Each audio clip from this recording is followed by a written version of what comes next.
And he explained comprehensively the importance of this national conference, and he focuses more on sa tema, which ang tema was new co-op era, transformation into autonomous, responsive, and resilient cooperatives, which provides an important platform to address these pressing issues.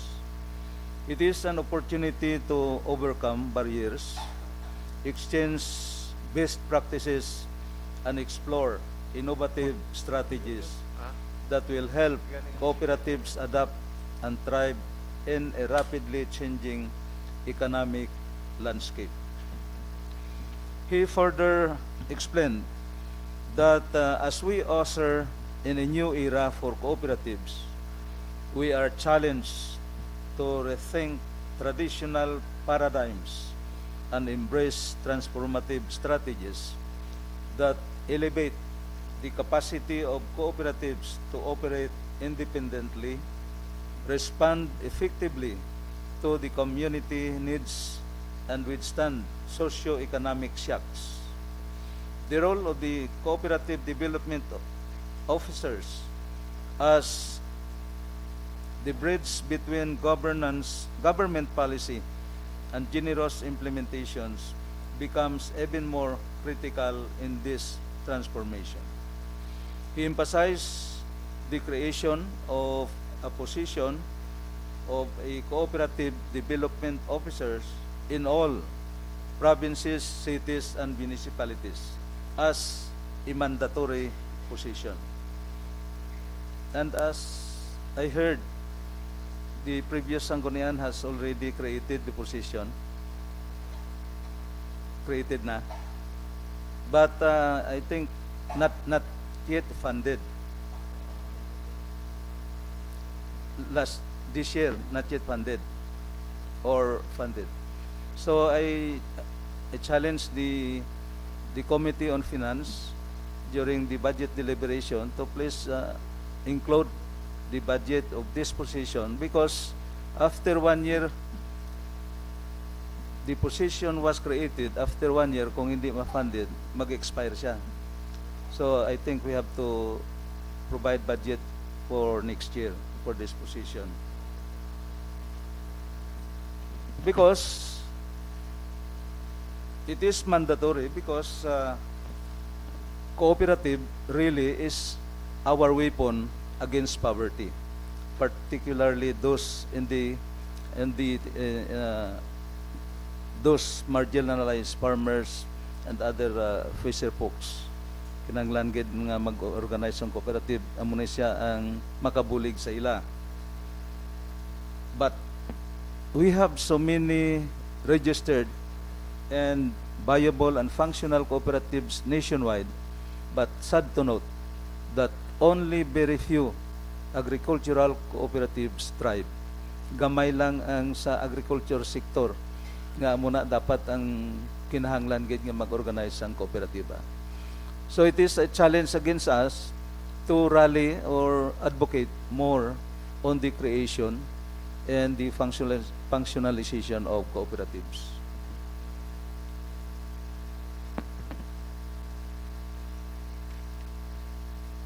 So this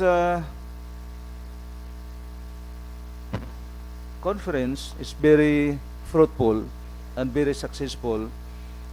It was sponsored by the LCDOP, Liga ng mga Cooperative Development Officers sa Pilipinas. So the conference concluded, nagbisita sa mga very successful cooperative, mga millionaire cooperatives of Cebu. Damo sila dito. And likewise, diri sa aton may ara man ta nga mga millionaire cooperative, isa na dito ang ISULAN Officers and Employees Multipurpose Cooperative. Ay PT na. ISULAN Multipurpose Cooperative. Open na, open. Not only exclusive for officers and employees. To open because milyonaryo na. So that's all, Mr. Chair, for the national conference I attended. Thank you, Honorable Dimasuay. From our DA, we have gin-designate lang sang I don't know kung from the mayor's office ang iya designation or part lang sang iyang function assigned. Miss, kasama ko si Miss Cheney Distor, Ayan, amo na siya. the focal Oo. person of municipal cooperative cooperative. And focal person siya sang MCDC. MCDC. Okay. MCDC, Municipal Cooperative Development Council. Oo. Focal person pa rin siya ng Municipal Agricultural and Fisheries Council. And Okay. focal person pa rin siya ng Rural Improvement Club. Bali iyan na tanan. Okay. So, insultan ko darat, duha lang kami naka-attend dito. Sige. So, Siguro, if you can take the initiative, Honorable Dimasuay, to activate the MCDC yeah. para umpisahan ta. Oo. Initial step. Yeah. Actually, yung gipasa ko sa group chat natin, to implement all the programs enumerated, ang vehicle dito is the MAPSI, Municipal Agricultural Fisheries Council, and MCDC and RIC. So, we are beginning to groundwork naton kay kinanglan ng reorganization eh. Medyo may problema ang organization. So, i-groundwork naton para nga magagawa gid ang tunay na leader nga magiging chairman sang MAPSI kag MCDC and even RIC. Yep. Yes,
next.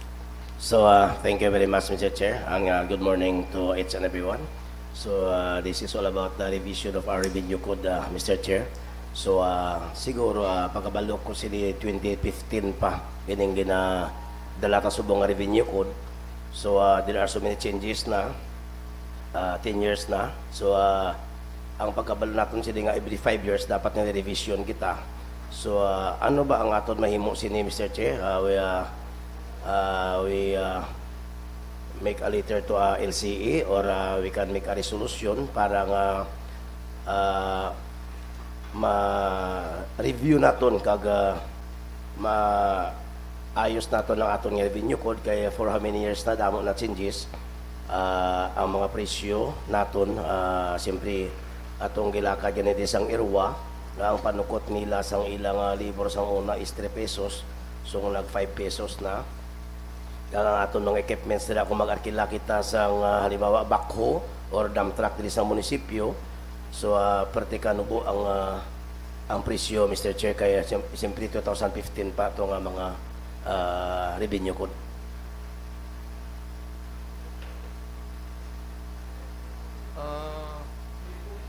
Honorable Dular, of the record,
So the Secretariat is requested to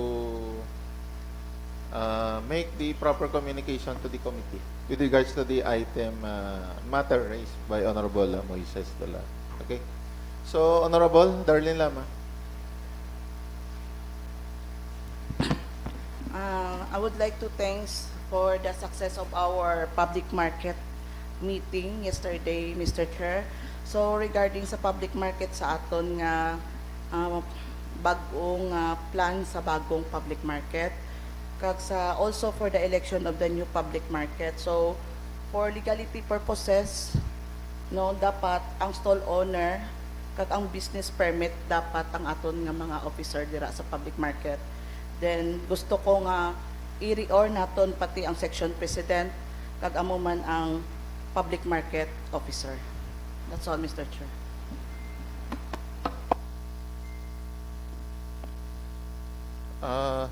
Okay. So, na-brought up na gid man, no? Although do kabalo naman sila, do why man sila naka-react gid paghambal naton nga suspended tong ilang SEC registration. So ang ila lang question is kung dapat mag-elect sila liwat, no? We give that assessment to the committee on economic enterprise, Honorable Darlene, headed by you, for you to make the recommendation whether they will elect first or no more, no?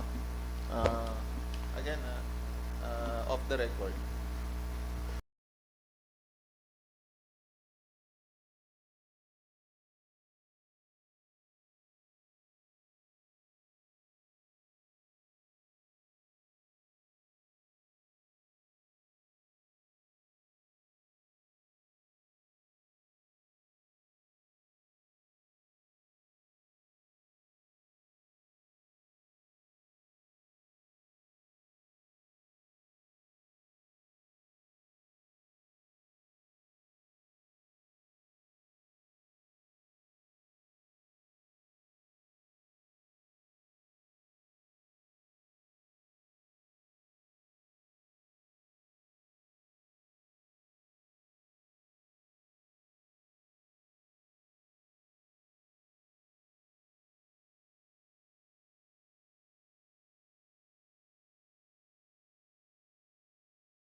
record the proceedings. So dumas mayo, Honorable Darling Gidman nga, per section, may accreditation. Dole lang man, hindi man ni ano git. Oo, ang ano lang git siya. Duli man. Ang actual work lang git ang kinanglanta na obra git siya. Oo, you can utilize SB staff on that matter. Okay? Mr. Chair. Yes, Honorable Joffer Durana. Yes, Mr. Chair, good morning. Good morning to everyone. The Liga ng mga Barangay Isulan Chapter, Mr. Chair, will be attending National Congress effective tomorrow in the World Trade Center in Manila. So, the Barangay IMPA will be interested to attend because is the one who qualified and the awardee of SGLGB, Mr. Chair. Yes. Congratulations.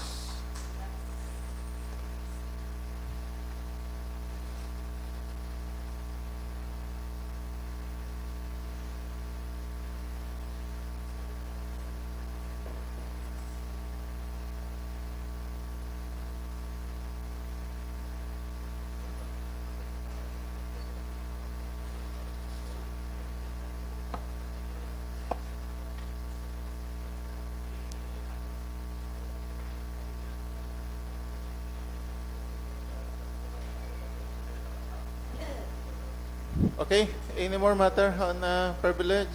If there's none, let's proceed, Madam Sir.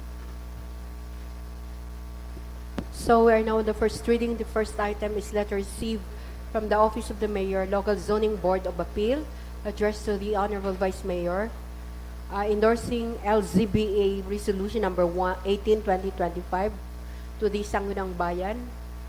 So this is as regards the LZBA appeal of Mr. Aloha L. Banuevo on his proposed project gasoline station with one-story building located at National Highway, Impao, Isulan, Sultan, Kudarat. Okay. So, what is the supposed action of the Sangguniang Bayan for that matter?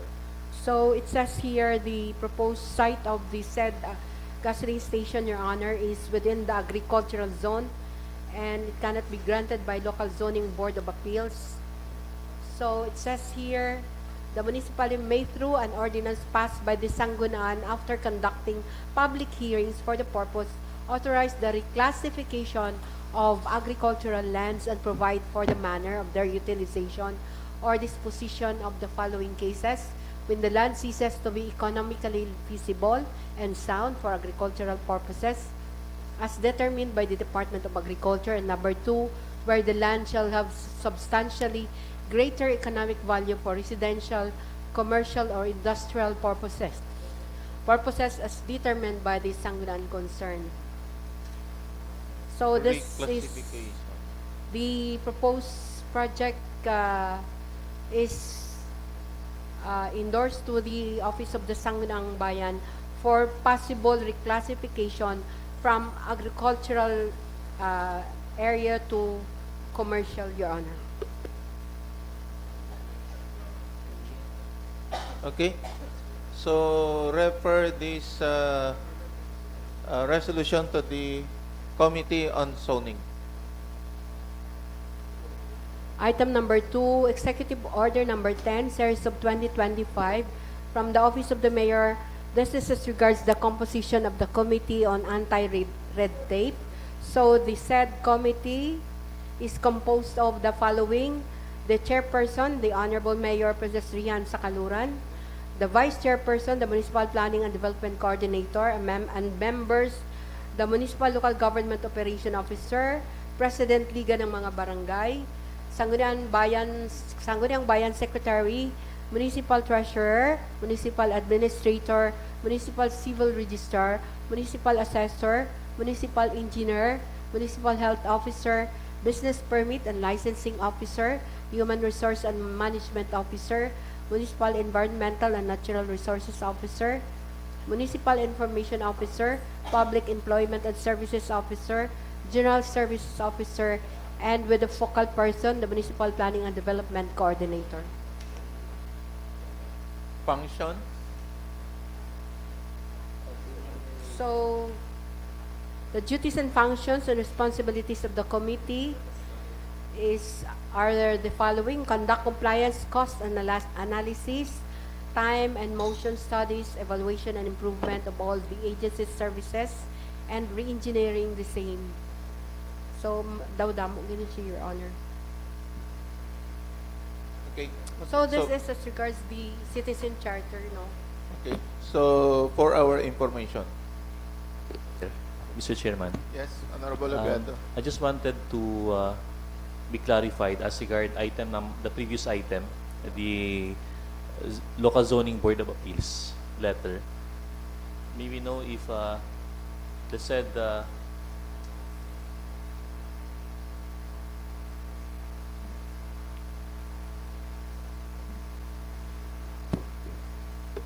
I just wanted to ask the protocol or the process, Mr. Chair. Since the local zoning board of appeals is under the local chief executive, I suppose this letter should be addressed to the local zoning board of appeals and not to the committee on zoning. This already comes from the Office of the For Mayor. the classification. This matter already comes from the Local zoning. LCBA. And the recommendation is to endorse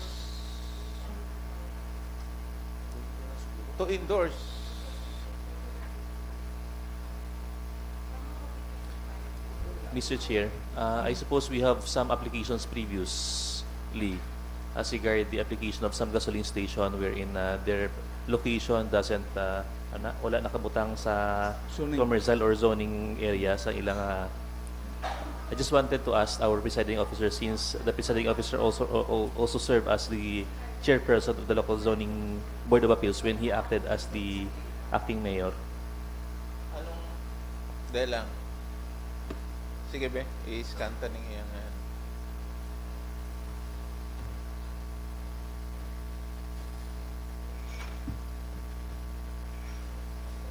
Off the record, Mr. Chair, off the record lang. Oo.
Honor, we have just received some documents. Umulan na eh.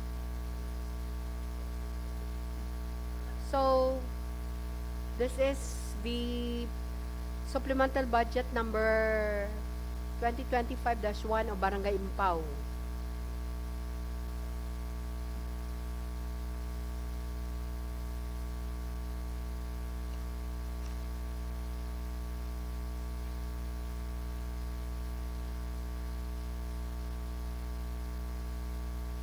Your Honor, the supplemental budget number 1 of for 2025 of Barangay Impao. Another. Okay, so refer this item to the Committee on Finance. Then another coming from the DILG. So this is in relation to the local legislative award. The schedule for the conduct of orientation on today at 1 p.m. via Zoom platform, Your Honor. So the secretary DILG orientation for in relation to the local legislative award, Your Honor. dapat ako ma-attend sini. No, Your Honor, is the sangunang yes, Your Honor. The it says here, Your Honor, relative here to the Sangunang Bayan, Panlungsod secretaries are invited to attend the said orientation. So it is only the secretaries of the Sangunan, Your Honor. Okay.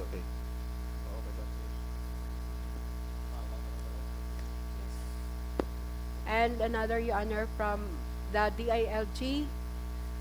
This is as regards the newly elected officials, NEO Plus training and mandatory attendance.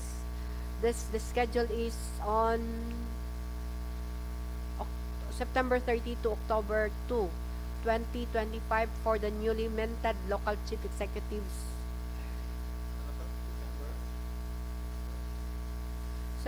September 30 to October 2. September 30 to October 2. I think Please mark our calendar on this date. ano man eh? Though my statement, there is si Mambella nga daw isaho na lang tatanan, newly minted Yes, Your Honor. and re-elected. Local Sangguniang members and the local chief executive and the vice mayors, Your Honor. Schedule is September 30 to October 2. Wala sang venue, Your Honor, nga September 30 to state. October 2. Wala pa venue. Yes, Your Honor. Wala pa, Your Honor. Pero i-reserve ta ni nga date na akin ang lan na available ta. Meaning why ana may mag-seminar nga nga lain on this inclusive date. So, Your Honor, we have no more items on first reading. We'll proceed now to the committee reports. So, the Committee on Games and Amusements will render its report. Okay, so the chairman, Honorable J.R. Dison, is recognized. Yes, Honorable J.R. Games. Yes, Mr. Chair. Subject committee report on Committee on Games and Amusement. Committee report number 2025-9. Pursuant to the referred matter to this committee, the committee motu proprio pursued the resolution from Barangay Bambad and Barangay Dilotilia requesting cockfighting permits and finds that this resolution no longer required the conduct of committee hearing. Items number 1, resolution number 33, series of 2025 of Barangay Bambad requesting the Sangguniang Bayan members to allow or issue permit for cockfighting activities during the 68th foundation anniversary of the barangay on October 27 to 31, 2025. Item number 2, resolution number 30-2025 of Barangay Dilotilia requesting cockfighting and pauwakan permit from the Office of the Sangguniang Bayan of ISULAN, Sultan Kudarat, as fundraising of incoming 58th foundation anniversary of proper Barangay Dilotilia on October 17, 2025. Findings. Item number 1, resolution number 33 series of 2025 of Barangay Bambad was received and stamped by this office on August 22, 2025. The scheduled dates of cockfighting activities as requested will start on September 9, 16, and 23, 2025. The purpose of the activity is one of the highlights of the celebration of their 68th foundation anniversary. Item number 2, resolution number 30-2025 of Barangay Di Rutilla was received and stamped by this office on August 11, 2025. The scheduled dates of cockfighting and pauwakan activities as requested will start on October 14, 15, and 16, 2025. The purpose of the activities is to raise funds during the celebration of their 58th foundation anniversary for the purchase of paint for Sitio Hall of Proper Di Rutilla, with substantial compliance with the rules and regulations set forth under the Municipal Ordinance Number 2009-161 ISB, otherwise known as the Cockfighting Code of the Municipality of ISULAN. The committee grants the request of Barangay Bambad and Barangay Di Rutilla for cockfighting activities. Recommendations. Therefore, premises considered, the committee hereby recommends passing the following. Number 1, resolution authorizing the Municipal Mayor Honorable Princess Rian M. Sakaluran to grant permit to Barangay Bambad relative to the conduct of cockfighting activities on September 9, 16, and 23, 2025 in line with their 68th foundation anniversary of the barangay. Number 2, resolution authorizing the Municipal Mayor Honorable Princess Rian M. Sakaluran to grant permit to Barangay Di Rutilla relative to the conduct of cockfighting and pauwakan activities on October 14, 15, and 16, 2025 in line with their 58th foundation anniversary of the barangay. That further, these measures be delivered in second reading this session. Respectfully submitted by the Committee on Games and Amusement, Committee Chairman, yours truly, Committee Vice Chairman, Honorable Darlene H. Lama, Committee Secretary, Honorable Marvin L. Dalanon. That's all, Mr. Chair. Okay. So, will you move for the adoption?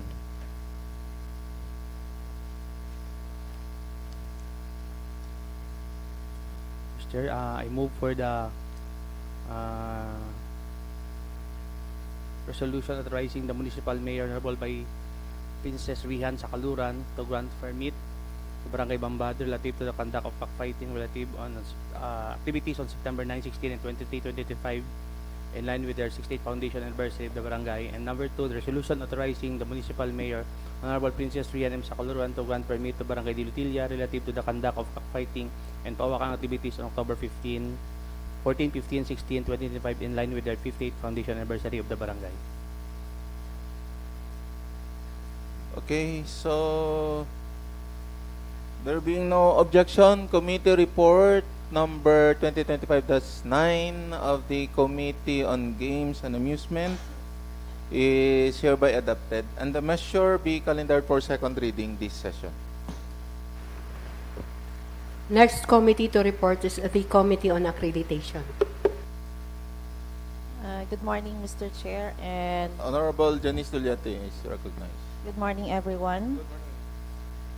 The committee report of the Committee on Accreditation, Committee Report number 2025-05, pursuant to the referred matters to this committee, a committee hearing was conducted on September 4, 2025 at 2:40 in the afternoon at the Sangguniang Bayan Session Hall with the presence of CSO Desk Officer Mr. Ronald Ikia and the members of this committee. Item: request for accreditation, recognition of various civil society organizations and private sector organizations in the municipality of ISULAN. Findings and discussion: the CSO Desk Officer has made another assessment of civil society organizations and submitted to the committee the list of CSOs and NGOs eligible for accreditation. These CSOs and NGOs, after having fully complied with all the required administrative requirements for accreditation, was validated by the committee. After thorough discussions ensued, the committee, basing on the guidelines on accreditation, recognition of civil society organizations and private sector organizations in the municipality of ISULAN, as provided for under Municipal Ordinance number 2025-337 ISB entitled an ordinance prescribing the guidelines on the accreditation of civil society organizations and selection of representatives to the local special bodies. Recommended the CSOs and PSOs that possessed all qualifications and non-disqualifications for accreditation, namely, number 1, Pumakasa, 2, Samakana, 3, Bagong Samahan Angat ng Kababaihan ng Lagilayan, 4, Philippine Society of Mechanical Engineers, SK Chapter, and the following have also requested for accreditation yet submitted an incomplete requirements, namely ISULAN Table Tennis Club, ISULAN by BHW, Rural Improvement Club, Lambada, Ipumasuwa, and Bangsamoro. The committee advised the CSO desk officer to inform these CSOs that are not yet accredited and to follow up with the completion of the requirements. Recommendation: wherefore premises considered, the committee hereby recommends passing a resolution approving the accreditation of the 4 aforesaid CSOs and PSOs in the municipality of Isulan. Further, that this measure be deliberate on second reading this session. Respectfully submitted by the Committee on Accreditation, yours truly, Committee Vice Chairman, Honorable Alfonso S. Dimasuay, Committee Secretary, Honorable Anafe M. Collado. Thank you, Mr. Chair. Okay. So, no... Dahil lang, paki-scroll up. So, there are 7. Apat lang. Ay, 4 lang. Ay, 4 ang gin-recommend for Yes. accreditation. No? Ining 7, may mga... Anom. Ay, ining 6, may defect ni. Incomplete. Incomplete. Okay. Sige. We'll, please move for the adoption. I move for the adoption of committee report of Committee on Accreditation, Committee Report number 2025-05. Okay. So, the committee report of the Committee on Accreditation number 2025-05 is hereby adopted and the measure be calendared for second reading this session. Next, Your Honor, so there are no more committee reports. We'll proceed now to the calendar of business under second reading. So first, we have resolution authorizing the Honorable Mayor, Princess Rihan Sakaluran, to enter into and sign the Memorandum of Agreement or Memoranda of Agreement or MOA between the Department of Agriculture, Regional Office 12, the local government unit of Isulan, and the identified beneficiaries of the 5 projects as per Memorandum of Agreement. Mr. Chair, Yes, Honorable Dimasuay. I move that this measure be tabled, still be tabled, or because the committee is planning to conduct another committee hearing to review all the Okay. agreement. So, Honorable Dimasuay, we will refer back to the committee this Yes. measure. Okay? So, refer to the Committee on Agriculture this item.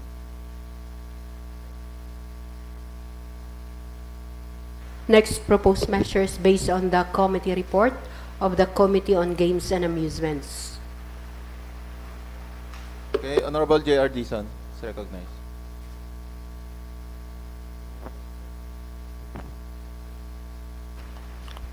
Mr. Chair, I move for the resolution authorizing Municipal Mayor Honorable Princess Rian Sakaluran to grant permit to Barangay Bambad relative to conduct of cockfighting activities on September 9, 16, and 23, 2025 in line with their 68th founding anniversary of the barangay, and the resolution authorizing Second. Okay. So the resolution authorizing the Honorable Mayor Honorable Princess Rihan M. Sakaluran to grant permit to Barangay Bambad relative to the conduct of cockfighting activities on September 9, 16, and 23, 2025 is hereby approved. And another resolution, I move for the resolution authorizing the Municipal Mayor Honorable Princess Rian M. Sakaluran to grant permit to Barangay Dilotilla relative to the conduct of cockfighting and pauwakan activities on October 14, 15, and 16, 2025 in line with the 58th foundation anniversary of the barangay. Second. Okay, so the resolution authorizing the Municipal Mayor, Honorable Princess Rihan M. Sakaluran to grant permit to Barangay de Lutilla for the conduct of cockfighting on October 14, 15, and 16, 2025 is hereby approved. Next proposed measure is based on the committee report of the Committee on Accreditation. Honorable Janice Duliete is recognized. Yes, Mr. Chair, I move for the resolution approving the accreditation of the 4 aforesaid CSOs and PSOs in the municipality of ISULAN. Okay, so the resolution for the accreditation of the 4 CSOs contained in the committee report is hereby approved. So, Your Honor, we have no more items in the order of business. We'll proceed now to the unassigned business. Okay, Madam Sec, our preparation for the legislative evaluation, legislative award. So far, Your Honor, we have already submitted our self-assessment as regards the local legislative award, and we have the rating of 93%. I don't know kung that would be carried during the legislative award, but we are doing our best to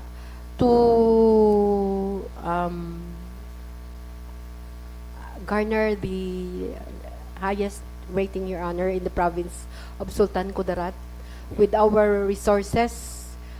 And for the information of this honorable body, Your Honor, considering the lack of a cabinet, filing cabinet for our records, kay damo-damo na gid kayo.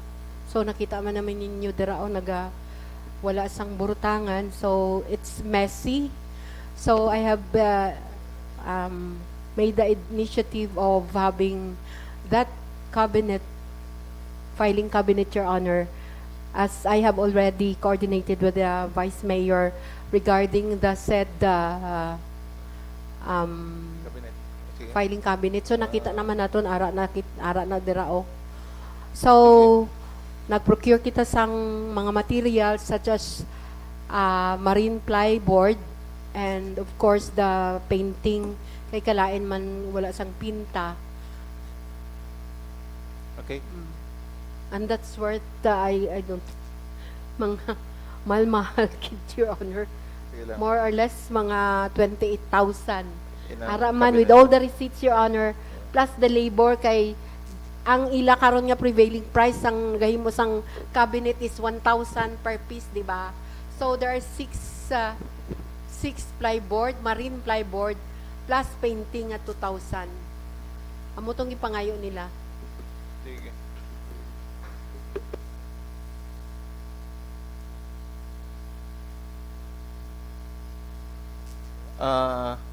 Aside from that, Madam Sec, anong mga need ta? So for Your Honor, amo lang nang akon nga kuan as regards sa aton nga mga documents, no, we have already almost done na, but may mga laking pakita nga kinanglan naton pa nga i-comply. So gamay na lang gid. Ang akon lang is during the time, the day of evaluation. So we have to be present, tanan gid, dapat wala sang absent. And ang aton nga meals and snacks para sa aton nga mga evaluators. Para man sa aton. Yan. Last year, Ito. We were able to utilize atong DILG building. Atong DILG building bala. Again na ano ta. Wala, Your Honor. Wala na to nasali man pag-evaluate. Wala. Karon pa lang na siya. Karon pa lang na masali. Kaya lang wala sang mga appropriate furniture and fixtures. Wala According na, sa criteria, dapat may aragid ka mo nga cubicle kada isa plus personal assistant plus equipment like laptop and printer, pero okay lang kung laptop lang o computer lang, desktop. So amo ginang gina-require nila in order for us to have a rating of perfect score sa aton nga structure. Sa anong evaluation? Wala pa gid sila nagatag sa date, Your Honor. At least may time pa ta to Maybe prepare this ka na September daw amo ginang ginamba ni MLGOO. or September man. Mr. Chair, Yes. di ba plano kita nga ang vacated area dira ikwanta nga office ang Oo. Sangguniang Bayan? Kaya Isang lang cubicle lang siya. kung September gid man, daw hindi ta na gid man sa Pargoro Division man lang siguro? Division man lang na? Butahan ta lang guro mga table sa anay. Tables na lang anay siguro.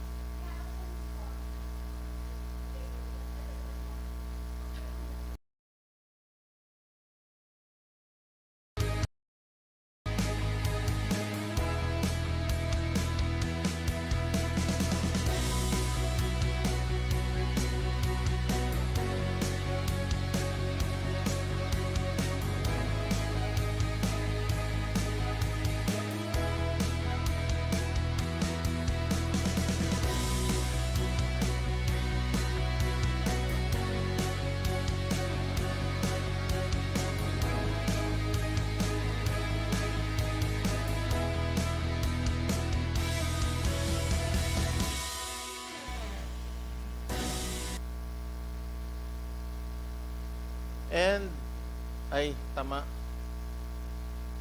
We made our budget proposal. Dali lang. Di na to. Ara to? Can you flash on the Ipakita screen kayo, tanan. atong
Okay.